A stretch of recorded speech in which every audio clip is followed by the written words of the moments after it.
All right, everybody. Now we will go through the last question of Sales of Goods Act. And I hope आपको बहुत ज़्यादा confidence in questions को practice करके मिल रहा है because I am trying my level best to help you understand कि आपको exam में आंसर्स कैसे लिखने हैं. ठीक है, चलिए. ऑल राइट, लास्ट क्वेश्चन है सोगा का, इसे हम डिस्कस करेंगे. अगेन ये आरटीपी का क्वेश्चन है, तो चलिए आप मेरे साथ इस क्वेश्चन को पढ़ेंगे. Samuel purchased a television set from Arun. Samuel ने एक टीवी खरीदा अरुण से, ओनर ऑफ गड़ा इलेक्ट्रॉनिक्स, इस कंडीशन पे कि पहले 3 दिन वो चेक करेगा क्वालिटी को, टीवी की क्वालिटी को चेक करेगा. अगर सही लगा तो वो ले लेगा, पे करेगा, अदरवाइज रिटर्न कर देगा. सेकेंड डे पे क्या हुआ, टेलीविजन सेट जो है वो स्पॉइल हो गया क्योंकि अर्थक्वेक आ गया. अरुण अब क्या कर रहा है, पैसे डिमांड कर रहा है सैमुअल से. अरुण जो कि सेलर है, सेलर कह रहा है भैया तुम मुझे अब टीवी का प्राइस दो, ये टीवी तो तुमने स्पॉइल किया है अर्थक्वेक की वजह से, व्हाटएवर हुआ है, तो टीवी तुम्हारे पास था तो तुम मुझे प्राइस दो. अब पूछा जा रहा है आपसे, क्या सैमुअल इज लायबल टू पे द प्राइस. क्या सैमुअल यहाँ पे लाइबिलिटी है सैमुअल की. अब देखो, रिस्क फॉलोज ओनरशिप, आप सभी को पता है, या जो ओनर होगा उसी की रिस्क होगी. तो सैमुअल आपसे पूछा जा रहा है क्या सैमुअल लायबल है. Who will ultimately bear the loss. Loss कौन बेयर करेगा, तो मुझे बता दो, जो ओनर होगा वो बेयर करेगा.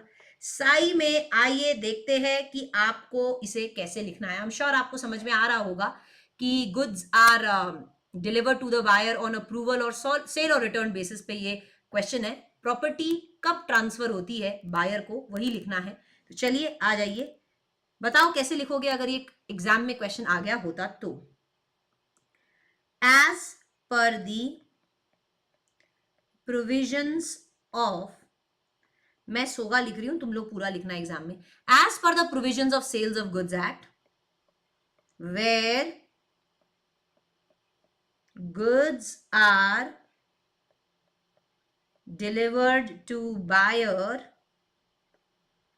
on approval or sale or return basis, the property in goods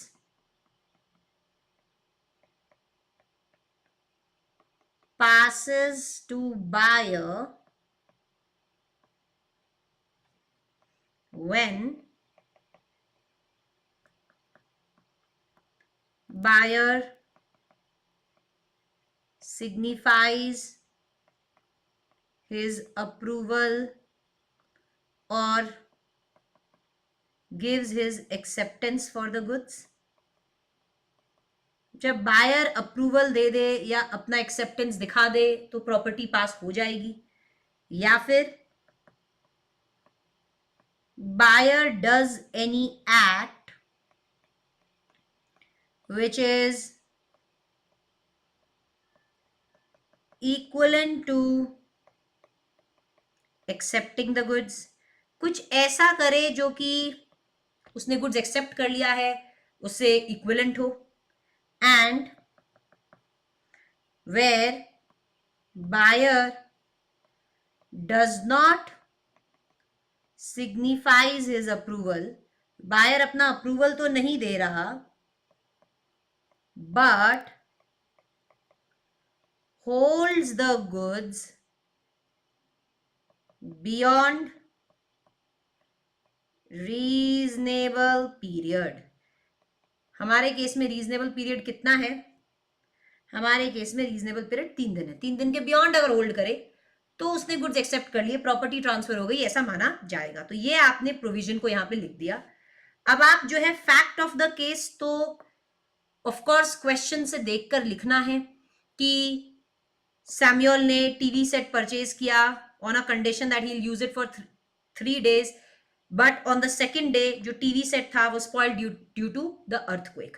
now conclusion में आप क्या लिखोगे, in the present case, as per the provisions of Sales of Goods Act, the property in the goods has not been transferred to the Samuel. मतलब to Samuel, मतलब property जो है वो Samuel को ट्रांसफर नहीं हुई है. Hence, risk follows ownership.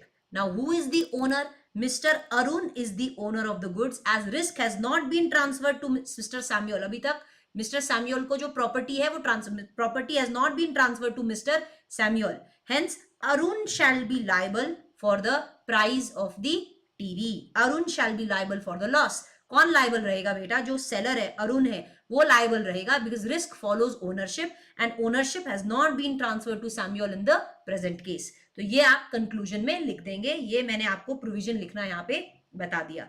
So this was your last question on the sales of goods act. तो आई होप आपको बहुत ज्यादा आइडिया लगाओ कि क्वेश्चंस को कैसे लिखना है। अब कल हम इंडियन कॉन्ट्रैक्ट एक्ट की प्रैक्टिस करेंगे। तो yes, see you tomorrow. Till then have a good day, see you, bye bye.